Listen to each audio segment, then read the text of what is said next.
લાલો આજ ધરાતો નથી. માં થોડી થોડી વારે જોવે છે કે આ આટલું બધું પેટ ભરે છે.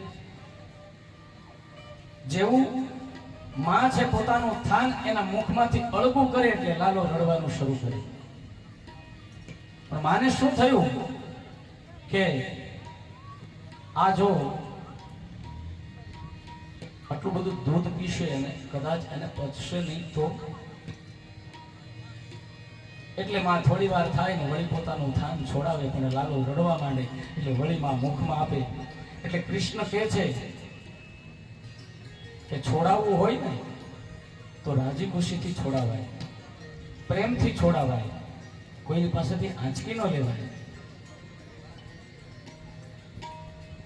લાલાની કમરમાં ગલીપચી કરી એટલે લાલાને હસવું આવ્યું અને હસવું આવતા માનું થાન છે લાલાના મુખમાંથી છૂટી ગયું.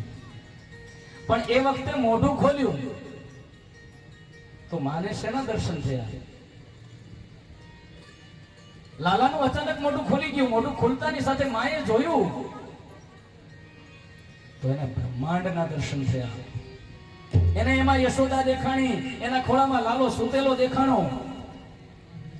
લાલો આ વાતથી સમજાવવા માંગતો હતો. માં તું વિચારતી હતી કે તું મને એકલાને દૂધ પીવડાવે છે? નહીં માં, આ તું આખા બ્રહ્માંડને દૂધ પીવડાવે છે. મારું એકલાનું પેટ નહોતી ભરતી માં, એટલા માટે હું આ દૂધ પીતો હતો. વળી ખમરોસી જ્યોતિર નિકમાશ સૂર્યેન્દુ વહનિસ્વચા બંધનો. માએ જોયું, ઓહો લાલાના મુખમાં દેવો, નવગ્રહ, પૃથ્વી, દ્વીપો, સમુદ્ર, બ્રહ્માંડ સમસ્ત વિશ્વના દર્શન કર્યા. આ માને વિશ્વના દર્શન કરાવી લાલો માને કહે છે કે માં તને ચિંતા હતી ને કે મને પચશે નહીં, પણ તું જો મને એકને નહીં આખા વિશ્વ તું ધવડાવતી હતી માં. અને આખી દુનિયાને કોઈ તૃપ્ત કરતું હોય તો કોણ કરે છે? આખી દુનિયાને આજ મને તમને કોઈ ધવડાવતું હોય મોટા થઈ તો એ કોણ છે? આપણને આપણી માએ નાનપણમાં ધવડાવીને મોટા કર્યા, પણ હવે એ પછી 80 વર્ષ હોય, 90 વર્ષ હોય કે 100 વર્ષ હોય, પણ એને પણ ધવડાવી રહી છે આજમાં. ઈ માં કોણ? આધારભૂતા જગત સ્વમેકા મહી સ્વરૂપેણયત સ્થિતાસી અપમ સ્વરૂપમ સ્થિતયા ત્વયેત દાપ્યાયતે કૃષ્ણમલંગવીર્યે દાપ્યાયતે કૃષ્ણમલંગવીર્યે.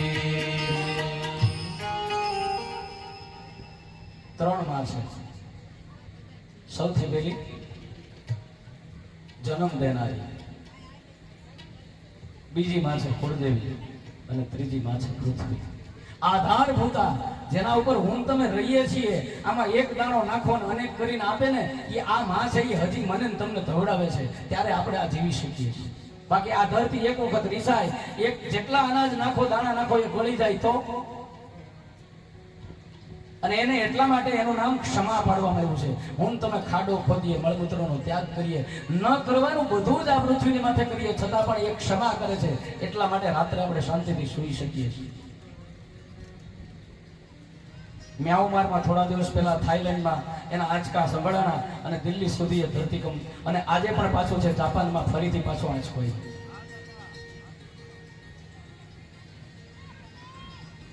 એટલે આ માં છે એ ક્ષમા કરે છે, એટલે હું તમે શાંતિથી રહી શકીએ છીએ. બાકી યાદ કરો 2026મી જાન્યુઆરી,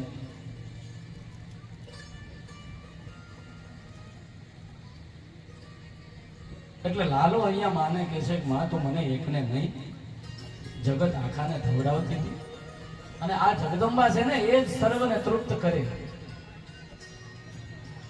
એ તો જે લોકો માની નજીક છે, શુદ્ધ હૃદયથી, શુદ્ધ ભાવનાથી,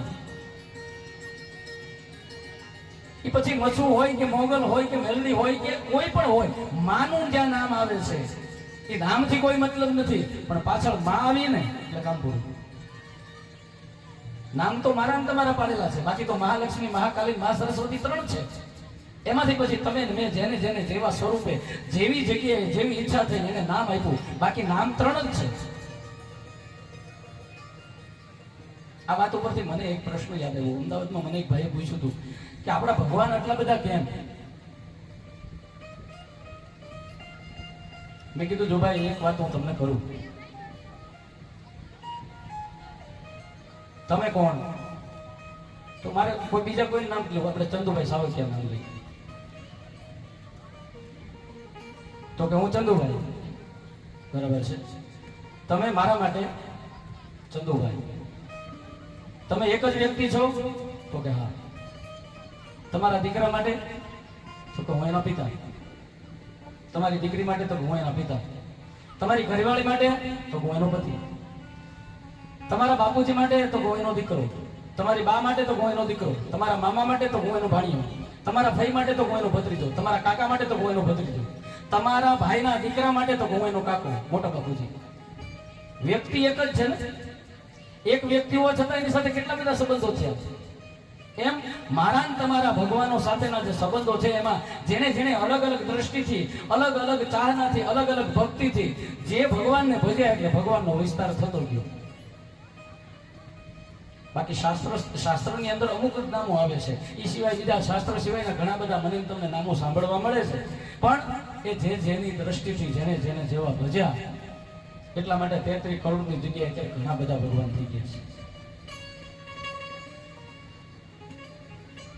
નામ આપવા વાળા આપણે છીએ, પણ પાછળ સંબોધન આવે માં એટલે પછી એ મહાકાલી, મહાલક્ષ્મી અને મહા સરસ્વતી બની જાય છે.